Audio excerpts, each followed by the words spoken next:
special focus on the Gulf. Today we are very honored to have Dr. Dargin here. Dr. Dargin is currently an energy and environment scholar at the University of Oxford, where he conducts research related to international law and energy law, with focus on carbon trading and the global oil and gas markets. He was former research fellow with the Dubai Initiative at Harvard University, where he conducted the research for 3 years, and he won actually a prize for being the most prolific researcher and author for that time. And he has published over 50 book chapters and articles in prestigious publications as the Middle East Economic Survey, the Oil and Gas Journal, the Oxford Institute of Energy Studies, and the Gulf Research Center. More importantly, he has so far published 4 books. The 2 most recent ones are entitled Desert Dreams, The Quest for Gulf Integration, from the Arab Revolt to the Gulf Cooperation Council, a book which is very informative about the socioeconomic and political dynamics that shape the Arab world today, and which explains the origins of and the changes that are shaping the Arab world as well, which rightly predicted various political and policy developments that are taking place now. And he is also the co-author of Energy, Trade and Finance in Asia, which he is presenting today. So in his presentation today, he will examine the growing gap in Northeast Asia between energy demand and indigenous supply, and how the Northeast Asian governments seek to mitigate potential supply disruptions by reaching out to major energy exporters in the Gulf Cooperation Council. He will explore how greater interaction may be facilitated between these 2 dynamic regions and discuss possibilities for enhanced cooperation, but will also delineate where increased competition is likely to arise. Please welcome me.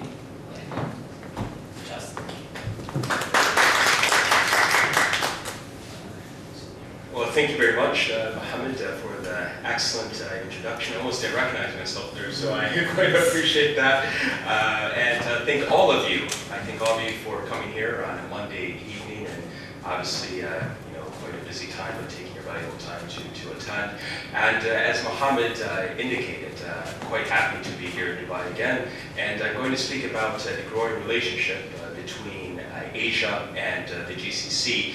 Now, what I'm going to do is, my book actually focuses much more on the historical development of this relationship, dating back to the Silk Road. But what I'm going to do is I'm going to focus much more on contemporary events, in particular dealing with increased dependence of Asia on the GCC, and also vice versa, and see basically what structural trends are going to develop from that. Now, I have a few slides that I think are going to be illustrative, just basically to give a type of visual representation of what this increased relationship means between the 2 regions. Because as you can see, that the relationship between the Gulf and Asia is nearly a match made in heaven, we can say. Why?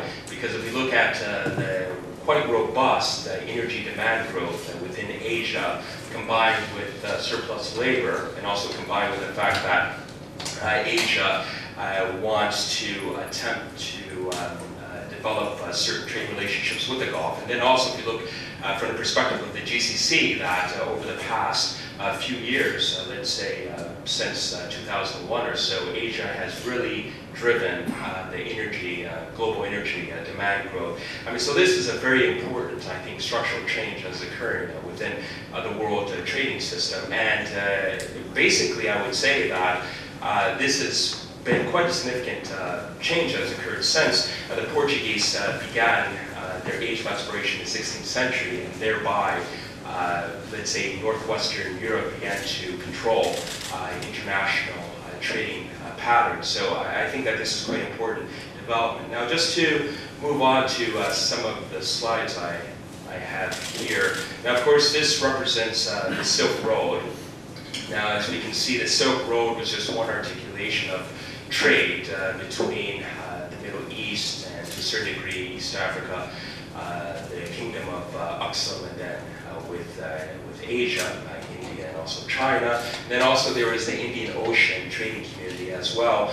And this, let's say, trading relationship was quite significant during the early medieval times, and we can say up until about the 16th century or so, until the Portuguese more or less waged war in order to control some of the trading patterns in the region and redirect it to benefit themselves. And even until today, you can find certain fortresses, Portuguese fortresses in southern Arabia. So this this represents the Silk Road. Now, what I want to do is exemplify current international development and economic power. Now, I'm not certain how many of you have seen this, perhaps most of you, but this is, let's say, a visual representation of international flight paths. Now, what does this mean? It means that where there is economic growth, where there's liquidity, economic power, obviously, to put simplistically, that's where most of the flights are going. So we can see that this is still heavily dominated by the West. We can see, in particular, the eastern coast of the U.S. We can see, Western Europe, and then we can also see the emerging markets as well. So we can see Argentina, we can see Brazil, we can also see South Africa, to a certain degree Nigeria. Then, of course, we have the GCC, and then, of course, India is quite active, and then also if we look at Asia. So I think that's very important to consider that even though these trading relationships are changing, but still the predominant economic power is still held in Western countries, and this is actually not likely to change for the midterm. And then also this is basically saying, or actually illustrating the same thing. This is Earthlights by NASA. Most of you, of course, have seen this as well. Now, this shows the Earth lit up at night. And this also represents economic growth, also represents economic power, and also basically development within the world. We can see that basically Central South America is not lit up at all, which indicates how this area is economically deprived, and also most of Africa. You notice North Korea, the difference between North Korea and South Korea, and also inner Australia. And still, if we look at the US, particularly the eastern coast of the US, if we look at northwestern Europe, we can still see the same thing. So this also illustrates what I was talking about earlier. And again, this is internet density connections. We have the same basic formula that's operating there. And of course, internet traffic visualization, basically the same issue there. We can see that the internet traffic is quite dense between the eastern coast of the US and Western Europe, and between other areas. It's starting to develop, but obviously not as much. This is obviously a bit dated, but it still holds. And one thing that we can see is that even though there is increasing development within the global south, within the eastern countries, still their trading relationships are predicated on developing with interconnections with the West, not necessarily between each other. Then we also have global shipping, more or less the same thing. So what I want to basically use that is to explain that the world trading pattern has not changed significantly. So even though there has been development within the global south, if we look at the Gulf, if we look at the so-called BRIC countries, or BRICS countries, including South Africa, the majority of the development, in spite of the global financial crisis, is still held in the West. And as I indicated, this is not likely to change. And this exemplifies what is known as world systems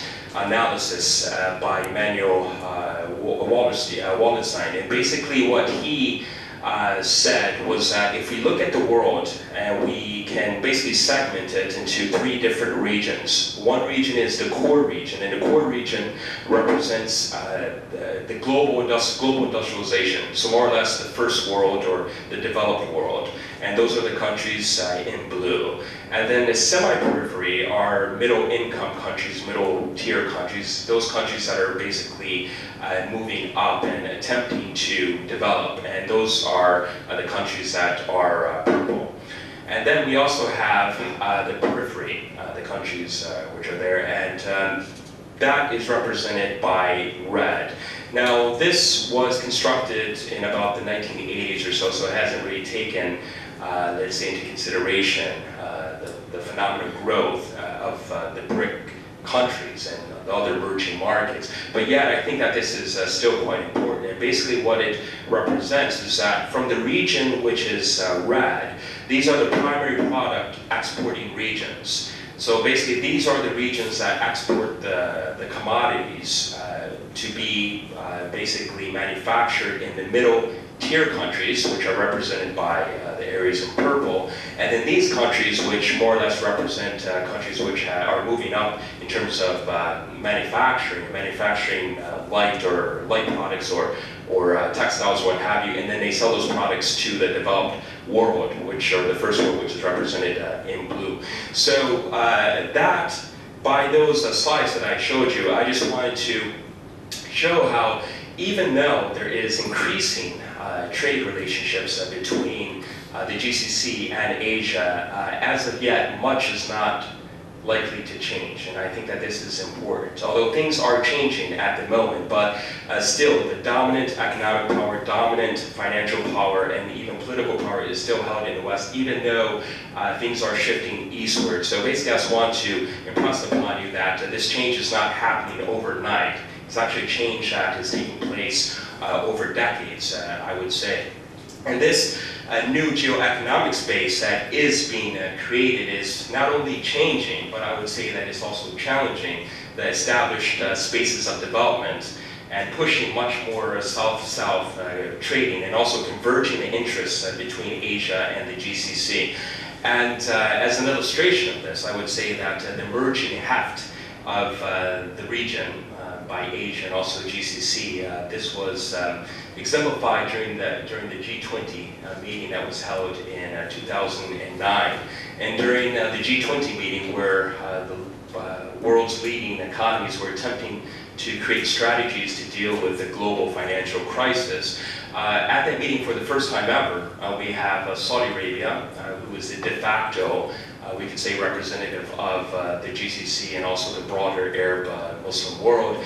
And then we also had the major economies of Asia as well that were present, such as India and China. And basically their importance was realized by the industrialized countries in the sense that there needs to be a much more expansive view on how the global economic architecture is going to be run. And then also, if we look at other burgeoning, let's say, relationships between the GCC and Asia, we can also see that in 2006, for the first time ever, King Abdullah of Saudi Arabia, he made the first ever official Saudi governmental visit to China. And he met with the Chinese leadership. And this was quite important because since Saudi Arabia had established a diplomatic relationship with China, the People's Republic of China in 1990. This was the first time that King Abdullah had ever traveled to China personally to meet with the leadership. And then since then, there have been other interesting and I would say anecdotal changes that have also been occurring to show the shift eastward. In May of 2010, Saudi Aramco had its board meeting for the first time ever in Shanghai.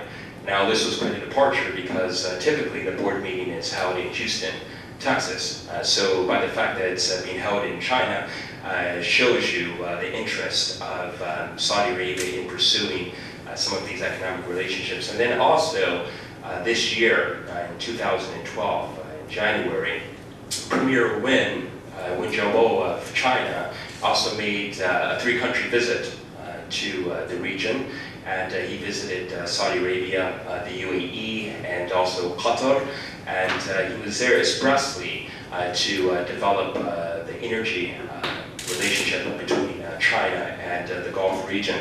And then when Premier Wen was in the UAE, there were actually two agreements that were signed, which at the moment are not really that significant, but I think they're quite representative. On one hand, there's an MOU that was signed to develop a type of cooperative or collaborative relationship in terms of development of renewable energy.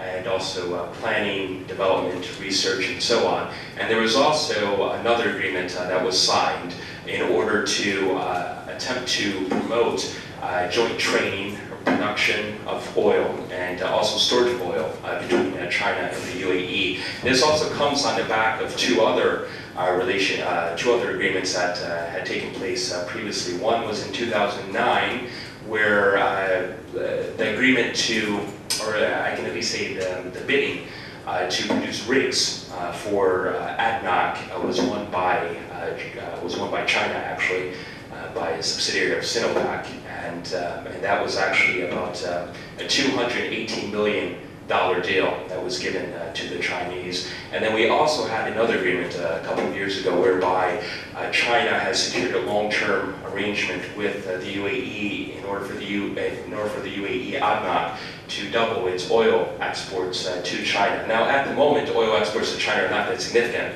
They're about 100,000 barrels per day. This agreement was meant to stimulate that, to double it, starting in 2014. So those are just some of the ways that China is attempting to, let's say, break into the UAE. And if we look at what China was attempting to accomplish with Saudi Arabia, when Premier Wen met with King Abdullah, he attempted to encourage the Saudis to open up their energy sector for Chinese investment, and not just the natural gas sector. This was also the oil sector, because he viewed this as being extremely important for the stability of both countries, and also for the global energy sector. And also there was one point that I neglected to mention was also when Premier Wen was in the UAE, he was here for the Future Energy Summit, and during that time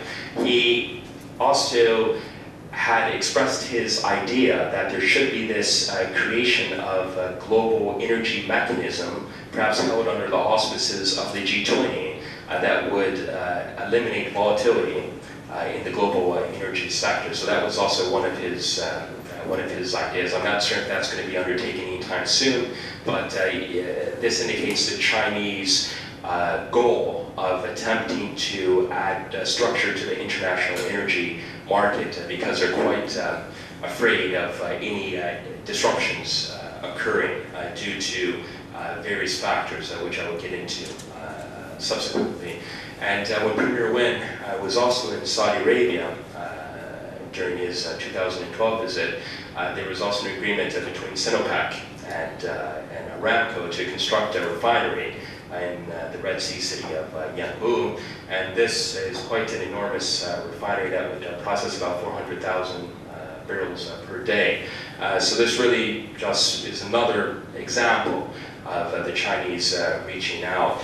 The GCC overall is a major strategic area for China, and this is because of the sheer amount of oil that it obtains from the region.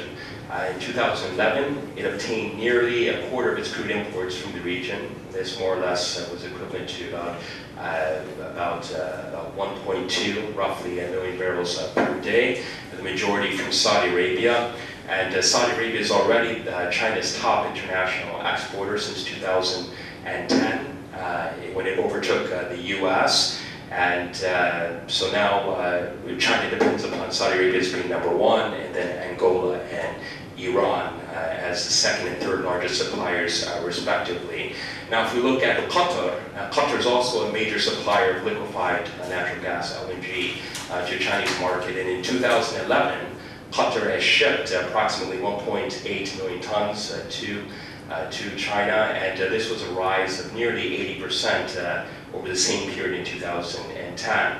And then also, if we look at trade, just trade in non-oil goods between the two regions, this has also increased as well over the past decade, from 2000 to 2010 by about 700% or so. So the trade and economic relationship, I would say, between the regions are quite deep.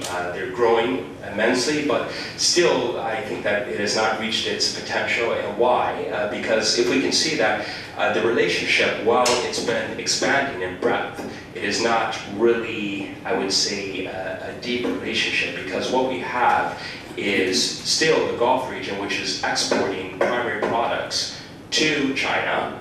And then what happens is, in terms of energy, oil, natural gas, and then China uses that to fuel its manufacturing industry, and then thereby sells goods to the UAE, to Saudi Arabia, to the entire GCC. But as of yet, there is not really a type of collaborative economic and even political relationship between the two regions. So this is coming, but still the relationships between the two regions are still a bit superficial, even though they are expanding.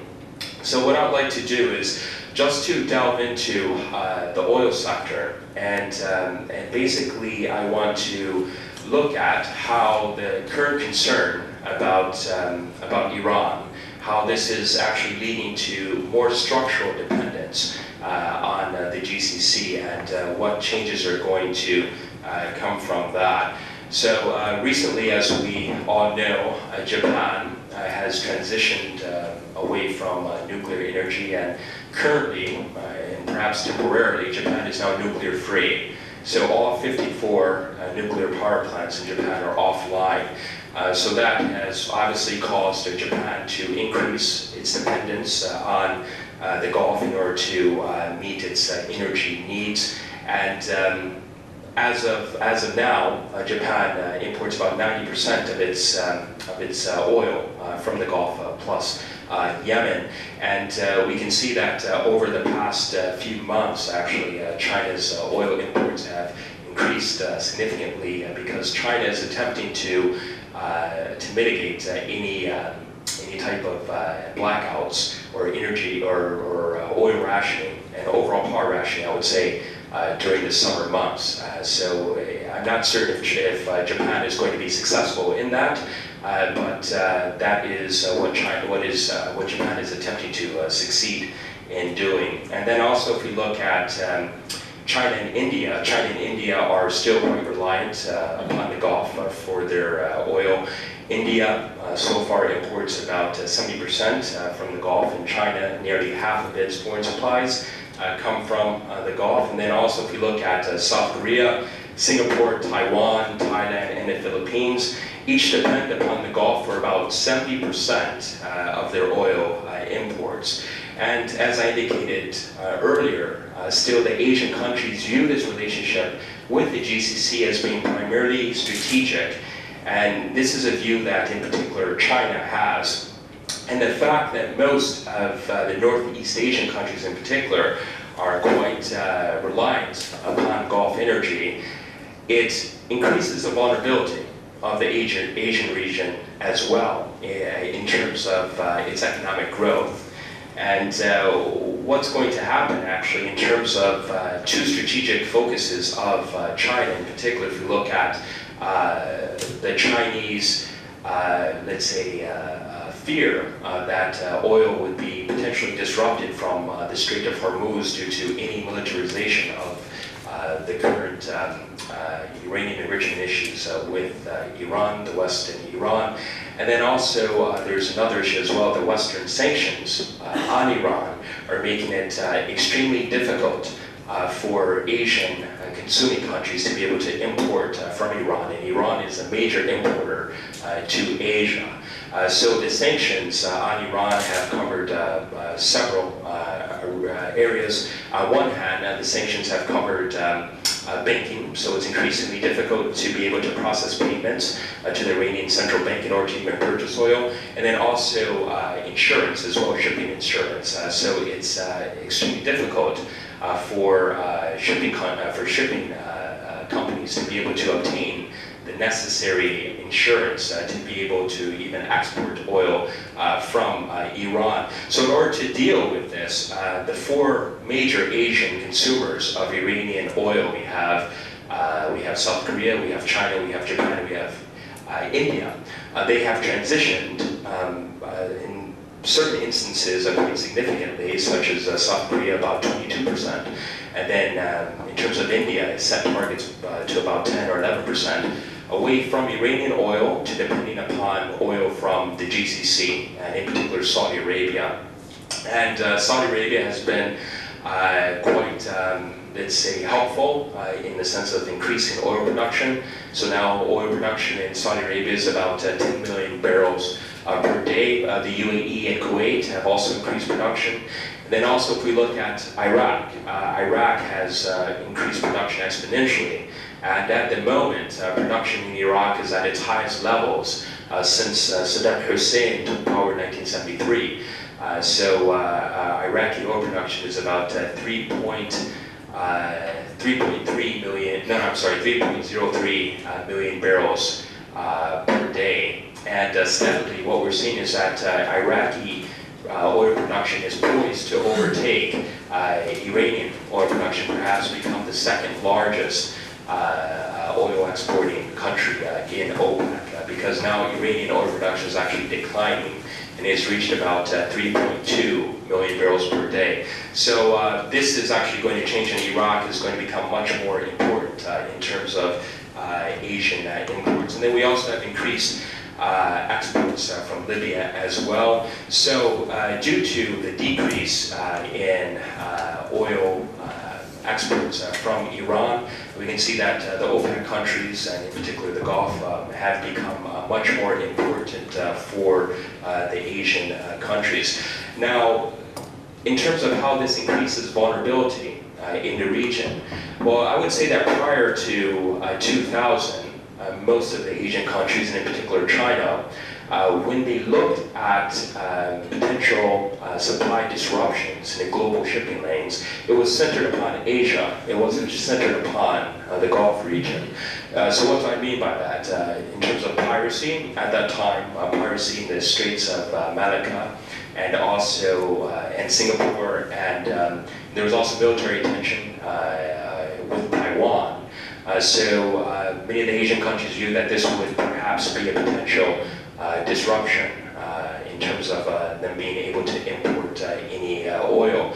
But then there were several, I would say, structural changes that occurred. In particular, since 2001, we had the September 11th attacks, then there was an invasion of Afghanistan, and then Iraq in 2003, and then we also had the tension with Iran over its alleged nuclear program. And then in addition to that, we had the growth of piracy in the Red Sea area. So the Asian focus has now shifted from the east, from the Straits of Malacca and also Singapore, and Taiwan has come down a bit to now the Middle East region and the Gulf region. So now they're afraid that any potential disruption that could occur is not going to occur in Asia, it's going to occur within the Gulf. So I think that that's quite important. And then also, there's another issue that I wanted to focus on, and that was in terms of some of the other, let's say, movements into the Gulf region from Asia. If we look at South Korea, due to attempting to lower its consumption of Iranian oil, and it has lowered it by about 22%, they have sought to increase imports from Saudi Arabia, and also they've reached out quite significantly to the Emirati government. So in a recent deal, South Korea has invested significantly in 3 fields that are offshore of Abu Dhabi, actually 3 blocks, I should say, and they have 40% equity holding in these blocks. And basically, this is meant to try to transition South Korean dependence from Iran over to the UAE and also the Gulf. And then South Korea reached out to Saudi Arabia, and it had signed a 20-year oil supply deal. And this was between South Oil and Aramco. And this is in order to meet the entire consumption needs of South Oil by about roughly about 700,000 barrels per day. So we can see these trends are actually increasing, and we can see how Asian countries are viewing the Gulf as being their savior in terms of being able to fuel their robust economic growth, and also being able to comply with Western demands to move away from Iranian oil. And I think that once this transition occurs fully, that I think that it's not going to move back to Iran. So I think that this dependence that is growing is going to be much more long-term. But there are several problems with that. And I think one particular problem is that with the increased dependence, there's also increased vulnerability between these two regions. So on one hand, the GCC wants to lower its dependence on Western markets. In particular, we saw since the global financial crisis how the international price of oil dropped to about $30 or so per barrel. So obviously the GCC oil exporting countries have viewed that relationship and that dependence on Western markets as being quite dangerous. So in order to diversify, they reached out much more to the Asian markets. And then also, as I explained before, the Asian markets were attempting to diversify away from Iranian oil, moving much more to the Gulf. But because the Asian countries view this relationship as being primarily strategic, this increased dependence will also cause many of the countries to look to develop other markets, such as in Latin America and also Africa. So we have increased Chinese presence in Venezuela, to a certain degree in Bolivia and also Angola. So the Chinese are seeking to mitigate this growing dependence as well.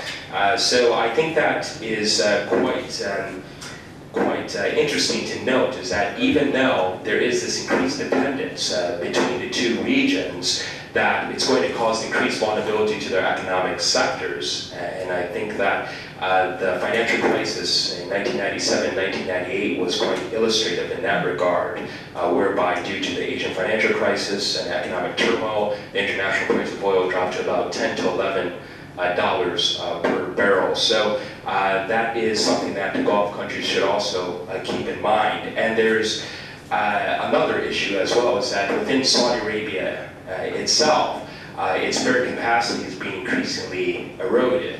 So currently, Saudi Arabia is consuming about 3 million barrels per day for internal consumption, and it's producing about overall about 10 million barrels per day. So a question that we have to ask is that as Saudi Arabia continues its internal consumption, internal demand continues to increase, is Saudi Arabia going to be able to retain its position as having spare capacity in the international oil market? And it's currently the only country that has spare capacity. So when we have these trade flows that are being redirected away from Iran to, let's say, Saudi Arabia and other Gulf countries, what's going to happen when there's also increased domestic consumption within Saudi Arabia that perhaps would not allow them to be able to meet any increase in international oil consumption once the Eurozone crisis has worked its way out the system, and also the US economic growth comes back. So I would argue actually that instead of increasing these types of bilateral relationships between the two regions, which is actually what's happening, we see long-term supply agreements between South Korea, Saudi Arabia. We also see Japan also seeking extremely long-term supply agreements from Saudi Arabia as well, and something typically which we saw in the LNG sector. So we're talking about supply agreements for about 20 years or so in the oil sector, and we all know that China, for quite some time, has been attempting to secure bilateral deals. So I think that actually this may not necessarily be helpful for the international market and for any types of supply disruptions that could arise. And I think that in order to create the type of robust international oil market, actually what the Gulf region should do is diversify even more. So it shouldn't necessarily put all of its eggs in one basket and view, let's say, China, or to view the entire Asian region as being, let's say, the solution for Western demand. No, as a matter of fact, it needs to diversify any more, because if there is any type of economic disruption that occurs within Asia, then we can see the same thing happening in the Gulf region that occurred after the global financial crisis. And then also for the Asian countries as well, they need to realize that this type of bilateral relationship is not necessarily in their best interests also, because if there is any type of supply disruption in terms of a militarization of the uranium enrichment issue of Iran with the Strait of Hormuz, or the increased consumption within the region, oil consumption, whereby the GCC countries may not be able to continue to export as much as they previously were able to, then I think that this would also be this would leave them a bit vulnerable. So my solution is actually to diversify much more and actually to rely much more upon the international market and upon market mechanisms actually that would be able to deal efficiently with any types of supply disruptions. So that is the gist of my presentation, and I welcome any and all questions. And as I am an academic, there is I leave no stone unturned. So you can ask me anything that you want, and I'd be quite happy to answer as best as I'm able. Thank you. Thank you very much, Dr. Dargin, for this very insightful and informative presentation. Actually, I will ask 3 questions before we move to the audience and take their questions. Sorry for being selfish, but just want to start the discussions by 3 important questions that actually I was thinking about while thinking about the presentation.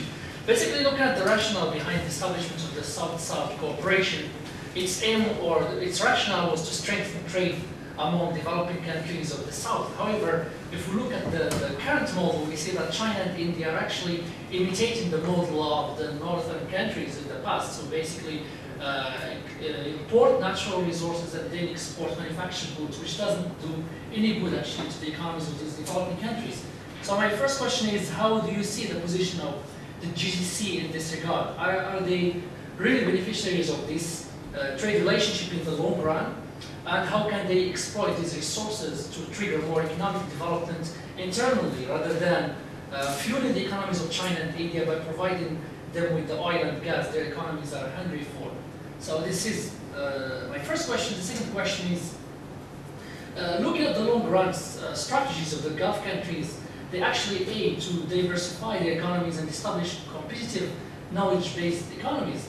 Again, however, if we look at their short and mid-term policies, we see that they actually aim to increase their supplies of natural resources to Asia. I mean, don't you see a kind of contradiction between these 2 policy objectives? And how do you think, actually, what are the best strategies that the Gulf countries could actually implement? So my last question is regarding the problem of Iran. I mean, how do you see the repercussions of any potential Iranian crisis on the oil markets on both sides, regionally and globally? And do you think the Gulf countries could be able to fill the gap that could result from supply cuts from the Iranian side? And do you also think that we could potentially see another oil crisis of 1979, or have we learned any lessons from the previous crisis? Okay, no. No, I'm just joking. Yeah, that was very detailed. Those were quite detailed questions, and actually, I think that they were quite on point. So thank you very much for asking them, Mohammed, and I will deal with them in turn. You dealt with, or actually, you asked about South-South cooperation. As we all know here, South-South cooperation is something that is in contrast to what we see here. South-to-South cooperation would actually see a much, let's say, a much more interconnection between the southern countries, as opposed to, let's say, either between the southern countries and the northern countries, or between the northern countries themselves. So that would actually be a reversal of what we see there, or there. That would be South-South cooperation. And as we see, as of yet, South-South cooperation has not necessarily come into being. We do see Southern development, but as of yet, Southern development is still predicated upon Western demand.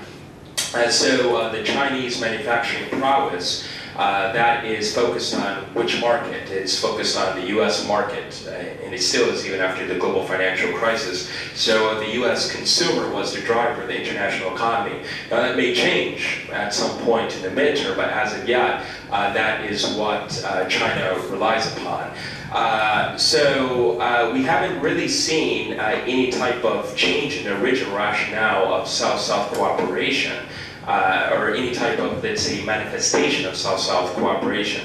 Now, we have to view the current economic growth within the South, we have to contrast that with what many of the Southern countries wanted previously in the 1960s and 1970s. So in the 1960s, we had the creation of many commodity cartels, bauxite cartels, and other natural resource cartels as well, tin cartel, and there was also the creation of the most well-known group of countries to coordinate production of a basic commodity, which was OPEC. And we had that during the 1960s, and one of the reasons why the countries attempted to do that was to be able to gain much more control over the international price of basic commodities.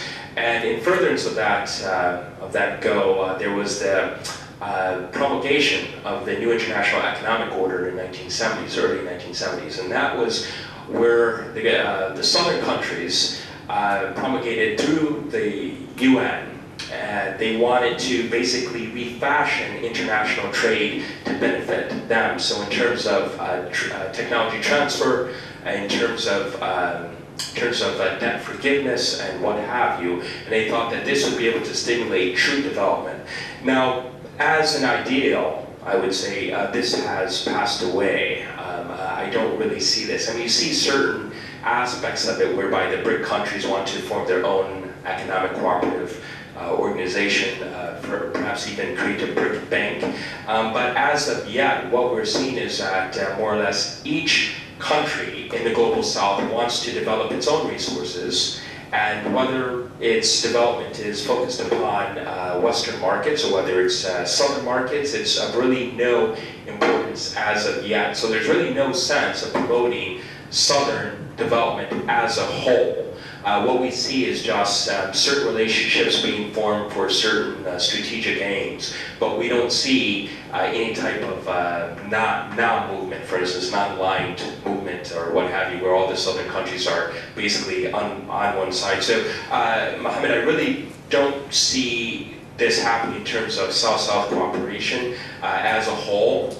I just see each region wanting to develop itself, and then for certain strategic aims, perhaps reaching out to other southern countries or other regions, but not necessarily changing the global economic architecture, such as the new international economic order in the 1970s was predicated upon doing. And your other question as well is that, now if I understand this correctly, if I condense it, is that is the GCC basically the net beneficiary of exporting primary products to Asia, let's say, and also the Western markets? And would it be in the best interest of the GCC countries to, let's say, redirect some of that energy for domestic consumption? So that's what I understood from your question. I think that with that question, there are several issues that we have to consider. Is that on the whole, the GCC countries are they have very small populations. As of yet, they don't have significant industry, so they wouldn't be able to absorb most of the energy production if it were redirected inwards. They would not be able to absorb it. And until recently, as a matter of fact, and I would say this is still ongoing, they were really not able to absorb the significant financial revenue that they were able to obtain from the sale of of their commodity, oil or hydrocarbons on the international market. So as a result, most of the profit from these sales were put into passive investments, such as T-bills for quite a long time. So there's some movement out of that. But the majority of the profit that is accrued from the sale of hydrocarbons is not directed towards regional development as of yet. And even if all of it were, there would still be too much money that would be sloshing around. So I think that as of yet, the region would not be able to absorb the majority of its of the energy that it exports, to be able to absorb that domestically or even regionally. I don't see that happening.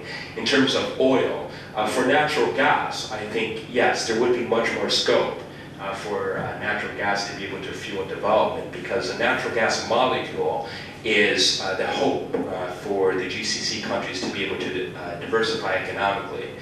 So most of what we see in the region in terms of economic diversification relies upon natural gas in terms of petrochemical sector, in terms of the energy-intensive industries, aluminum smelting, and so on, and also in terms of fertilizer, the fertilizer sector growing. All this depends on natural gas input. So many of the countries in the region are currently having supply shortages.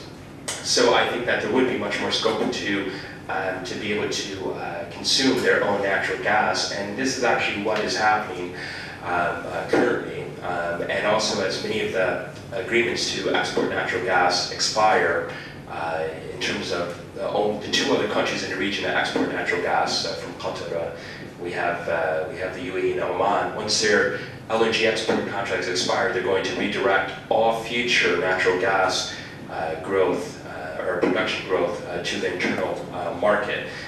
And then your other question dealt with competitive economies. So whether the GCC would be able, you say basically that the GCC wants to create a knowledge-based economy, and whether it's planned to, or actually the strategy to increase exports of hydrocarbons to Asia is actually working, or I would actually say opposes this strategy to create a modern knowledge-based economy. I would say to a certain degree, yes, to a certain degree, no. One of the reasons why I would say that it does oppose it is that when you look at the energy sector in the region, for obvious reasons, it's not that labor intensive, it's much more capital intensive. So considering that, you really don't have a type of industry in the region that would be able to absorb so many citizens, in particular the countries that have growing populations, such as Saudi Arabia. So the energy sector is not able to do that, neither is the petrochemical sector. But if you look at the energy sector in terms of building linkages throughout the various economic sectors. So for instance, you can see the financial sector, such as Dubai, it grew up actually to a certain degree based upon the energy sales in the region. And so some of these other sectors would actually be able to develop because of certain industries that develop in the region, which are based upon energy sales or energy exports to the Asian market. And then in addition to that, if you look at diversification in terms of the petrochemical sector, in terms of the energy-intensive industries, we can see that even the UAE has been a bit successful in terms of encouraging various industries to move to the country and trying to create a light manufacturing base. So the UAE wants to create a modern aeronautics industry, for instance, and it's starting to do that. So I think within a period of about 15 to 20 years, we could actually see this change occurring. So I think that it could be the first step. And I think that if, let's say, the policymakers are attuned to how they can possibly benefit their countries through the revenue which is accrued from the sale of energy, and also through the strategic deployment of these investments throughout the economy, then I think that you can actually meld these two goals of increasing hydrocarbon exports to Asia, and then also building a knowledge-based economy. And then your last question dealt with repercussions due to Iran. Well, I mean, that is, I can say, anyone's guess of what could possibly happen with that, but I am convinced that the Strait of Hormuz would close. Now the question would be as to how quickly the U.S. would be able to open it back up if it does close. Now that, I think that would be the question in the sense of any militarization of the Iranian issue. So I think that would be the major question.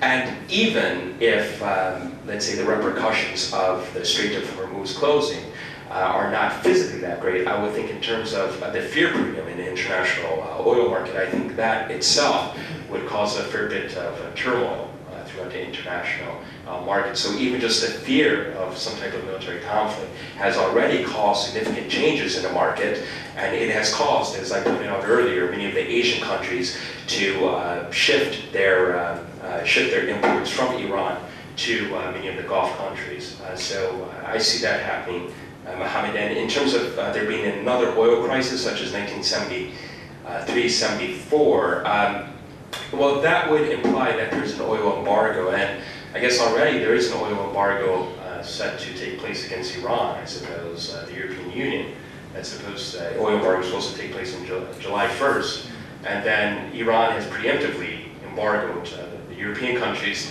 as well. But in terms of an OAPEC, the Organization of Air Petroleum Exporting Countries, it wasn't OPEC that launched the embargo, actually it was OAPEC. In terms of them launching a new embargo, no, obviously I don't think that's going to happen. The only embargo that's on the table is Iran, or if there's any type of conflict with China, then I would think that that would possibly cause some type of major disruption. Thank you very much for your answers and very interesting questions. Just click on the button and it's good. Alfie, I'm journalist for Xinhua News Agency. Thank you very much, Dr. Dargin, for your presentation. Regarding oil prices, they are also mostly dominated by Western exchanges, CME, London, and so on. China plans an oil futures exchange, obviously. Do you have any suggestions on this? Could this take over the role of the Western exchanges in which year and how many years? And yeah, could it also replace some dominance from Western exchanges? Thank you very much. Okay. Well, I think that we have to realize that, as I indicated from some of the previous slides, is that the dominant financial, economic, political power is still in the West. By any metric you want to use, any metric, it's still held in the Western countries, US and also Northwestern Europe. It's not likely to change anytime soon, but what we're seeing is a type of incremental chipping away of this dominance in certain sectors. So just to give you an example, shipping insurance. Where's most of the shipping insurance companies, protection and indemnification? It's actually in London.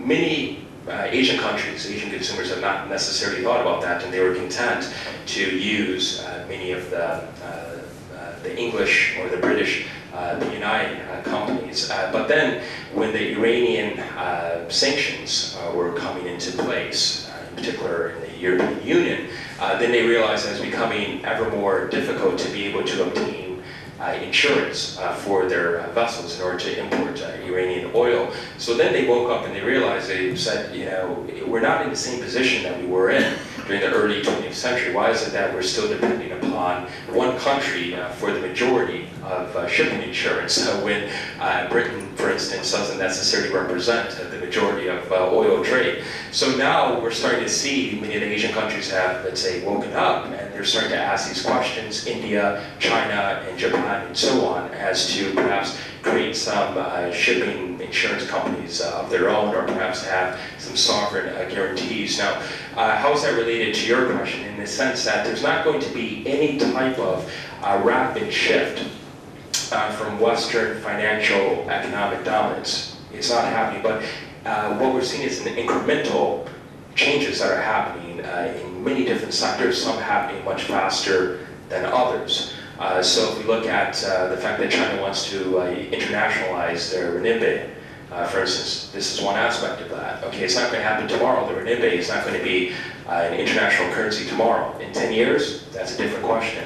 So the thing is that we have to look at the nature of the relationship between the Gulf and Asia, and then we have to see as to whether it's in the best interest of the Gulf countries and also China's international partners to transition away from Western markets and to depend much more upon Asian markets. And that is going to depend significantly on other sectors as well, political, geopolitical, military, and so on, as to whether the Gulf countries would even want to support having any type of development of oil trade shifting over to the Asian market. But I think that it will happen eventually, but I would say we'd only see any significant change happening in about 10 years or so.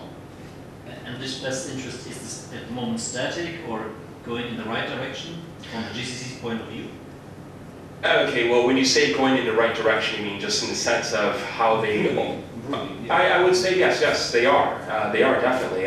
When Premier Wen, when he visited Saudi Arabia, the UAE, and Qatar, they negotiated many deals. For instance, energy was on the table, and also the potential for the UAE to invest much more in the renminbi and using the renminbi based investments. So that was actually on the table as well. So I think it is moving in the right direction, and nothing in the region is fast. I mean, the region is quite conservative, and the region does not want to upset unnecessarily the global economic architecture. So any type of change that's going to occur will happen incrementally, but I do see it happening, yes.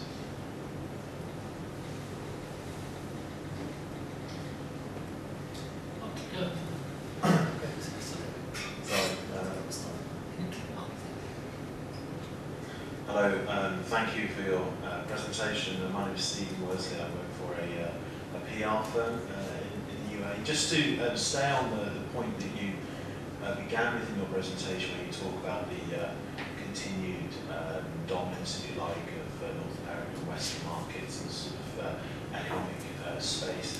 I'm interested then, because I have a PR background, why there appears to be this deliberate misreading of the situation in newspapers and so on, this great paranoia about the rise of China and Asian markets. It doesn't seem that the situation you spoke about doesn't seem to be reflected in a general media commentary. I mean, there was just a comment the other day, I think, by the head of LVMH Group, who said that, you know, if Europe doesn't reform, it's just going to become a shopping destination for Chinese tourists. You know, is there a deliberate misreading of this situation? Is it a deterrent against the rise of these Asian markets, or is there just something we don't know about in the media? Mm-hmm.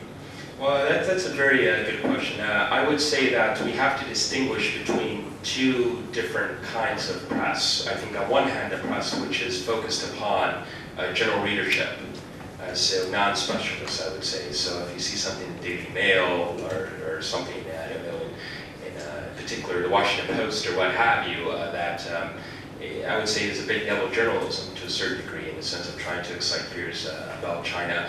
That's not necessarily focused upon the readership which has a deep understanding of the issue of Asian growth, economic growth, geopolitical power, and what have you. So I think that's one thing we need to, let's say, distinguish. And then on the other hand, there's also, let's say, much more specialized media, which is focused upon those who actually do know a lot about the region, a lot about international affairs and what have you, such as a foreign policy journal and so on and so forth. And you still see the same type of thing, I would say, in the sense of the rise of China military spending. Economists, for instance, just a few weeks ago, just had a special about how much China is really spending on its military.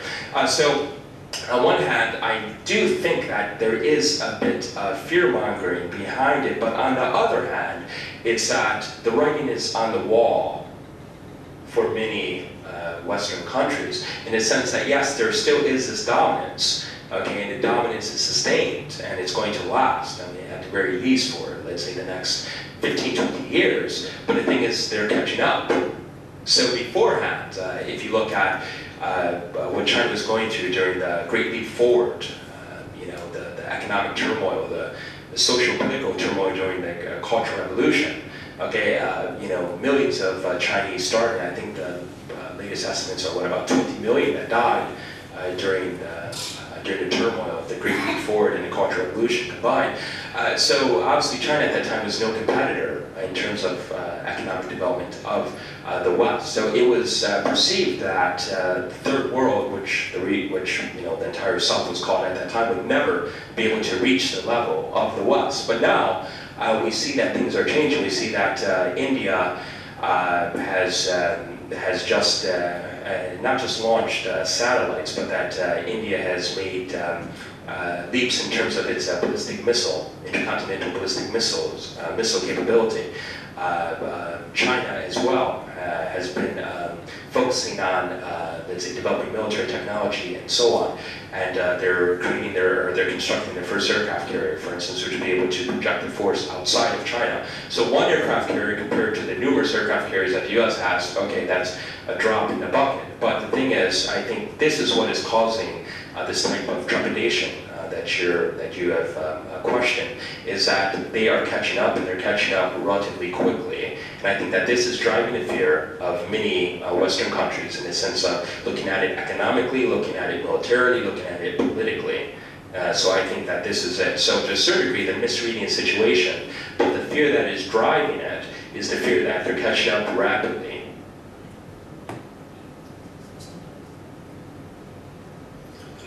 Thank you, Doctor, for your presentation. My name is Mustafa Ashbari, and I'm a journalist at Al Arabiya English. Basically, I have a question and a statement. My statement first is, you've spoken about the nature of the relationship between the Middle East and between the Gulf countries and China or Asia in general, and you described it as superficial in somehow.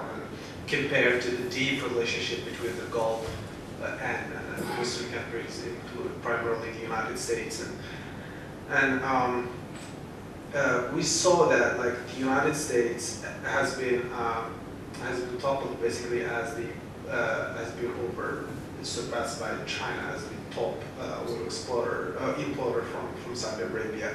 And if we recall, George Bush in, I think, 2006, he said that the United States' dependence on Middle Eastern oil by 2020 will be a thing of the past.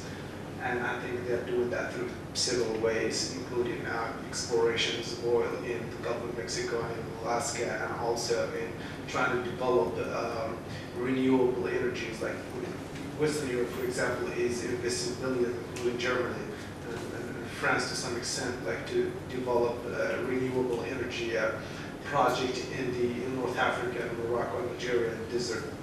So there's a lot of these projects that have been developed in the West to reduce their dependence on oil, on energy sources, Middle Eastern energy sources. Do you think that this increase in Asian dependence on Middle Eastern oil, and if I may describe it, the increase in or the decrease in Western dependence on Middle Eastern oil will reshape the nature of the relation between the Middle East and Asia on one side, and on one hand, and between the Middle East and the United States on the other hand? Do you think that it's going to get deeper with Asia and increasingly superficial with the West? And of course, security is at the heart of the question here, I think. Yes.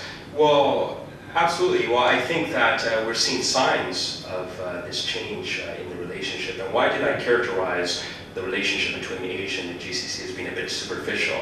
The reason why is because if you compare that with the relationship that the GCC has with the US, you have interlinked economies, more or less, due to, let's say, the massive investments the GCC has in US T-bills, in particular Saudi Arabia, and then also this is characterized by, let's say, military weapons sales as well, arms that are sold to the GCC, and in particular Saudi Arabia being the dominant party there, sometimes reaching $20 billion or what have you, so quite significant arms sales. And then you see the military engagement with the region as well. So there are these overlapping relationships that reinforce one another. And I think that this is very important to realize. So this, I think, characterizes the Western, and in particular the US relationship with the GCC, which distinguishes it from the relationship with Asia, or let's say, i.e. China being the dominant Asian country there.